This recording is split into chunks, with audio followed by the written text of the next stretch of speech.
हमारे YouTube channel में आपका स्वागत है। जैसा कि वर्ग 2 के अभ्यर्थियों के कमेंट आ रहे हैं कि उनकी वेटिंग के बारे में जानकारी दीजिए, कितनी वेटिंग क्लियर होगी और साथ में किस तरह से हम अपनी वेटिंग चेक करें कि हमारी वेटिंग क्लियर हो रही है कि नहीं।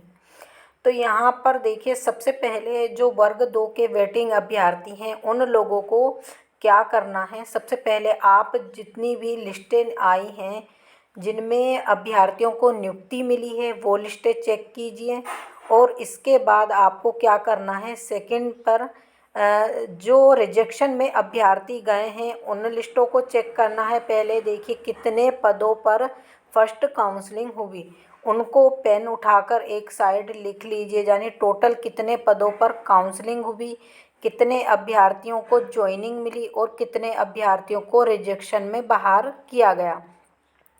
तो इस प्रकार से आपको लिस्टें चेक करना है। जिस विषय से, जैसे ज्ञान वादन, गायन वादन और नृत्य वाले अभ्यर्थी अलग हैं तो उनको वो लिस्टें चेक करना है, और जो खेल वाले अभ्यर्थी हैं उनको खेल की लिस्टें चेक करना है। उसके बाद जो नॉर्मल अभ्यर्थी हैं उनको नॉर्मल चेक करना, जो उसमें वर्ग 3 के अभ्यर्थी थे, खेल और वगैरह वगैरह के जुड़े हुए, उसमें उन लोगों को ये सभी लिस्टें आप लोगों को चेक करना है। उसके बाद आपको रिजेक्शन में बाहर हुए अभ्यर्थियों को देखना है कि कितने अभ्यर्थी रिजेक्शन में गए। इस आधार पर आप अपने पद निकाल सकते हैं कि क्या, फिर उन पदों को देखिए कि रिजेक्शन में इतने अभ्यर्थी आए हैं और आपका नाम उस कैटेगरी के अंतर्गत, यानी कि अगर मान लीजिए गायन वादन ले लीजिए या नॉर्मल अभ्यर्थी ले लीजिए, 500 अभ्यर्थी बाहर हुए हैं तो क्या आपकी रैंक कितनी है, उसके बाद आपको कितनी वेटिंग मिली है, उस चीज़ को आपको देखना है।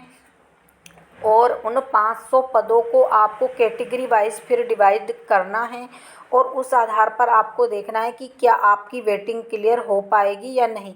तो इस तरह से आपको लिस्टों को चेक करना है और इसी प्रकार से ही लिस्ट चेक की जाती है कि क्या आप जितने भी अभ्यर्थी वेटिंग में हैं आप लोगों की कैटेगरी के हिसाब से, फिर जैसे मान लीजिए वहाँ पर कोई भी कैटेगरी नहीं लिखी रहती है, ये सबसे अभ्यर्थियों के लिए दिक्कत वाला काम है। तो इसके लिए आप क्या कीजिए, 5 कैटेगरी तैयार कर लीजिए, उसमें जैसे 500 अभ्यर्थी हैं तो 100 मैक्सिमम ऐसे आप एक अप्रोक्सी लगा सकते हैं कि 100 एक पद में चले जाएंगे तो 500 पद हो गए आपके।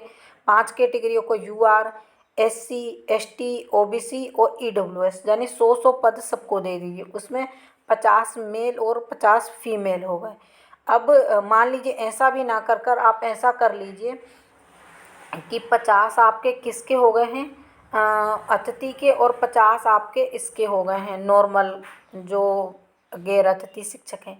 उसके बाद आपको इसमें महिला और पुरुष में 25-25 डिवाइड कर लीजिए तो आपको कितने पद आते हैं। लेकिन यहाँ पर क्या होगा, कहीं अतिथि शिक्षक में कम बाहर हुए होंगे और कहीं मेल फीमेल में भी कम बाहर हुए होंगे, तो ये आंकड़ा इधर इधर हो सकता है, ऐसा कुछ नहीं है।